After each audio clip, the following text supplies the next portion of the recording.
태평성대를 위해 큰 뜻을 도모하였느니라. 오선의 지혜와 품격으로 21대 국회를 이끈다. 오선의 정치비책 정비록. 소년급제, 하지만 줄서기 정치 거부해왔다. 대한민국 국회를 이끄는 쌍두마차 수도권 내리오선 안민석 더불어민주당 의원, 어서 오세요. 네, 안민석 의원입니다. 그리고 영남권 내리오선 조경태 국민의힘 의원 나와 계시죠?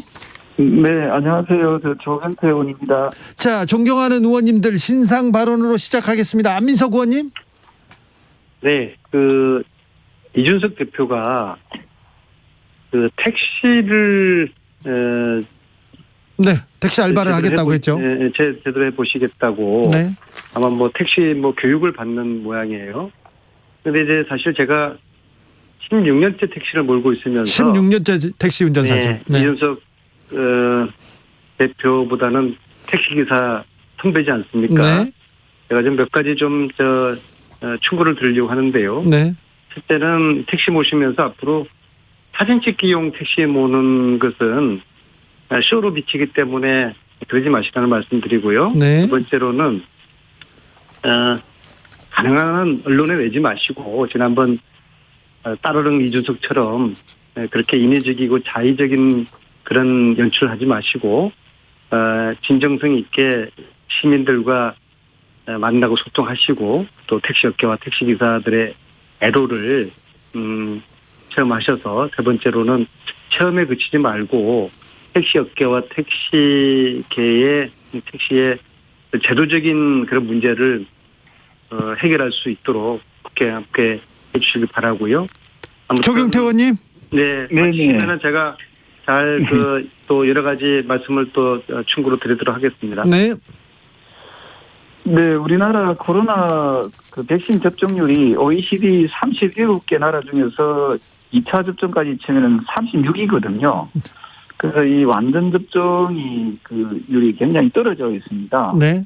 그래서 정부가 빨리 백신을 확보해서 네. 지금 50대까지는 백신에 대한 예정이 나와 있습니다. 40대, 30대, 20대 이 연령층에 대해서는 지금 백신을 언제 맞을지 아직 일정이 안 나와 있습니다. 네. 정부는 저는 백신 확보를 빨리 해서 서둘러서 이 백신 접종률을 좀 지금보다 좀 속도감 있게 높여주기를 진심으로 바랍니다. 네. 3648님께서 조경태 의원님 백신 예약하셨습니까? 궁금합니다. 이렇게 물어봅니다. 네, 8월 17일 날 제가 1차 접종 예정을 하고 있습니다. 네. 나이가 이제 8월 중순에 맞도록 1차이고요. 원하시는 백신 맞으세요?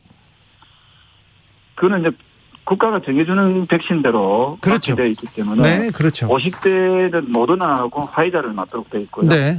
아마 40대 이후 네. 30, 40대 분들은 아마 화이자를 맞지 않겠나 생각하고 있습니다. 가장 빨리 맞는 백신이 가장 좋은 백신이랍니다. 백신 투정하시면 안 됩니다. 여러분들도. 조경태 의원님, 홍준표 후보의 대선 캠프에 선대위원장으로 가게 됐다는 얘기를 들었습니다. 어떻게 그렇게 결정하셨어요? 네, 어제 오후에 홍준표 전 대표께서 예. 선대위원장의 자리를 제안을 해 주셔서 네. 또한 흔쾌히 수락을 했습니다. 이 자리를 빌어서 네.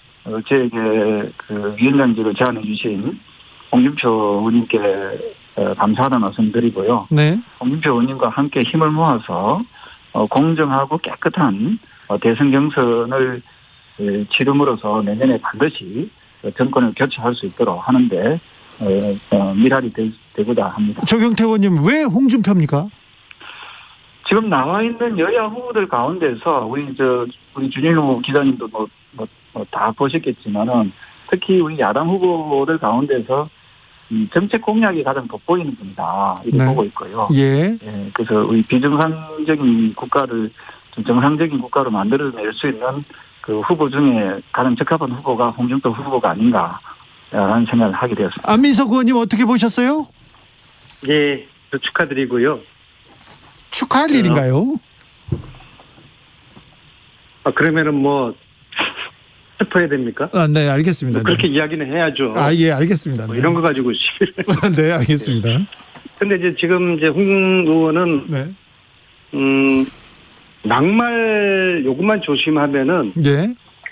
국민의힘 후보가 될 가능성이 높다고 봅니다. 아, 그러나 네. 그 과정에서 네. 지금 조경태 의원님이 말씀하신 것처럼 정책으로 후보가 되는 것이 아니라 윤석열을 저격을 해서 네. 윤석열을 밟고서 후보가 되는 아마 그런 그런 전략으로 가지 않을까 싶어요. 왜냐하면은 홍준표 의원님은 지금 여의도 정치인 중에서 최고의 화력을 자랑하는 저격수거든요. 아, 그렇죠. 예. 그리고 역사와 한번 전통. 물면은 놓지 않으시고요. 예. 지금 윤석열 총장은 아주 그 세 가지 리스크가 있지 않습니까? 장모 리스크에다가 부인 리스크, 그리고 본인 리스크. 이 세 가지 리스크를 정치적 내공이, 정치적 근육이 부실한 윤석열 총장이 홍준표 후보가 총을 쏴대면은 이거 과연 버텨낼 수 있을까? 어려울 겁니다. 특히 부인과 본인 관련해서 홍준표 후보는 검찰 출신이지 않습니까? 예. 아마 윤석열 총장의 저격을 위한 실탄을 검찰 쪽에 통해서 홍준표 후보가 아마 많이 저장을 하게 될 것입니다. 그래서 윤석열을 끊고 홍준표가 윤석열 전 총장이 입당할지 안 할지는 두고 봐야 되겠지만요. 설사 밖에 있더라도 홍준표 후보는 끊임없이 윤석열 저격을 통해서 국민의힘 대선 후보로 되는 그런 전략을 구사할 것 같습니다. 조경태 위원님. 네네. 아, 윤석열 후보를 홍준표 후보가 이깁니까? 그는 신만이 알 수 있을 것 같고요. 예. 저는 그 어떤 후보든지 간에 지금의 그 민주당처럼 이중투구하는 그런 그 경선에 장이 돼서는 안 된다 보고 있고요. 저는 윤석열 그 후보든 최재형 후보든 또 여러 후보님들이 훌륭한 후보님들이 많이 나와 계시지 않습니까? 네. 저는 가능하면은 좀 생산적이고 미래지향적인 그 정책 공약, 그 비전을 통해서 정정당당하게 그 우리 후보가 좀 승리하길 바라고요. 또 우리는 한 팀이라는 그런 마음으로 저는 적대적 그런 어떤 감정, 적대적 공격은 네거티브적인 공격은 좀 가능하면은 최대한 그 절제를 하기를 바라고요. 저는 또 그렇게 또 권했습니다. 그리고 좀 긍정적인 그런 에너지를 모아서 내년에 그 정권 창출을 할 수 있는 그런 그 분위기로 갔으면 좋겠다는 생각이고요. 네. 제가 이제 홍준표 후보 캠프의 이제 선거대책위원장을 맡게 되었으니까 네. 좀 그런 방향으로 좀 긍정적인 그 흐름으로 좀 이어지도록 최대한 노력을 하도록 하겠습니다. 홍준표 후보 품격 있을 거다. 윤석열 후보도 품격 있을 거다. 국민의힘 경선은 품격 있을 것이다. 민주당보다 이렇게 생각하시는 거죠? 그래서 저희들이 이제 타선지석으로 삼아서 예. 우리 캠프 먼저 모범을 보인다면 다른 캠프들도 또 함께 하지 않겠냐 하는 생각이고요. 네.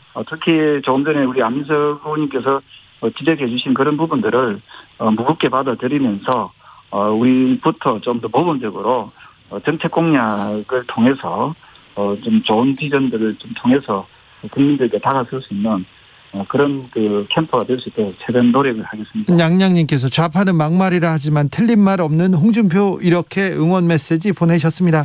지난주 안민석 의원님의 예언 단연 화제였습니다. 플랜 A 윤석열 아니다, 플랜 B 최재형이 있고 플랜 C가 가동하고 있다, 기다리고 있다, 이렇게 얘기했는데 추석이 지나면 플랜 C 등장한다고 했는데 플랜 C가 오세훈 시장입니까?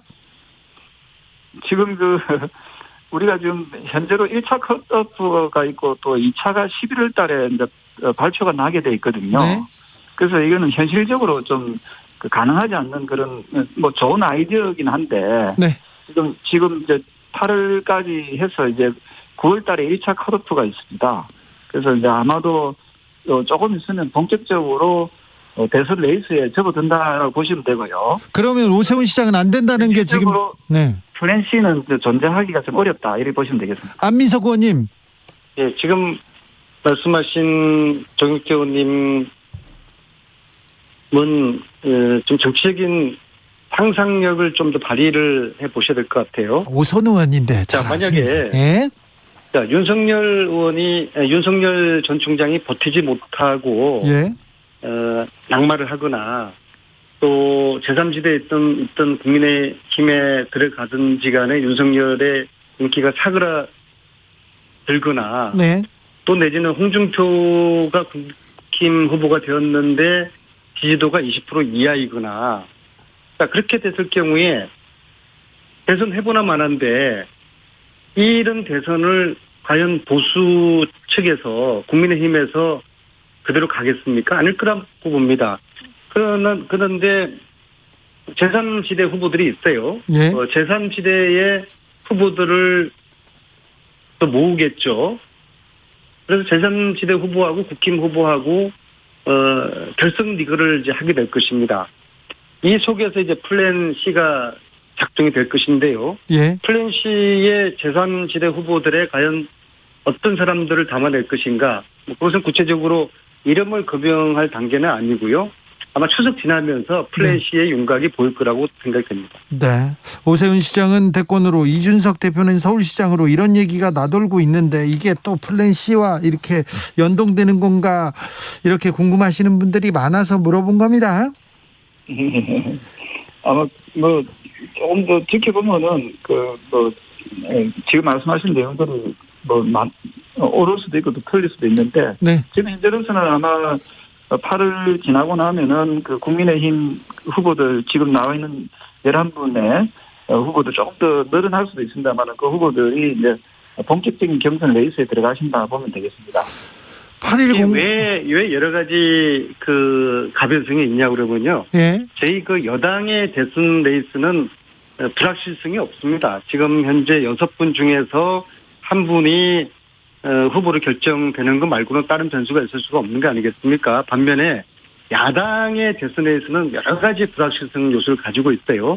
국힘이라는 제1야당이 있고 그리고 제3지대가 있고 국힘 내에 후보가 누구라 될지 따라서 그리고 그 후보의 지지도가 어떨지에 따라서 그다음에 지금 현재 야권의 1위를 달리고 있는 윤석열의 지지도가 꺾일 것이냐 유지될 것에 따라 가지고 여러 가지 변수들이 있기 때문에 어떤 면에서 야당은 선거는 불확실성이 있어야지 흥행이 되고 재밌는 거 아니겠습니까? 네. 야당은 오히려 저희들이 볼 때는 다소 좀 두려운 그런 가을이 기다리고 있는 측면도 있습니다. 왜냐하면은 저희들은 커다란 불확실 요소가 없어가지고 고만고만하게 가는 것이고 야권의 이 대선 링에서는 여러 가지 흥행 요소가 존재하기 때문에 그런 면은 저희 여당에서 볼 때는 오히려 바람직하지 않는 그런 가을 상황이 예측이 되는 것이죠. 네. 정비록 여기서 마무리하겠습니다. 안민석 의원님, 조경태 의원님 다음 주에는 나오세요. 네, 다음 주에 코로나 상황이 좀 좋아지면 꼭 나가겠습니다. 안민석 의원님도 꼭 오십시오. 네, 감사합니다. 안민석 의원님 네. 그렇게 바쁘시지는 않으시죠? 아닙니다. 저는 전국을 지금 열심히 다니고 있습니다. 아, 그렇습니까? 바쁘셨군요. 네. 다음 주에는 스튜디오에서 모시겠습니다. 정비록, 안민석, 조경태 두 의원님 감사합니다.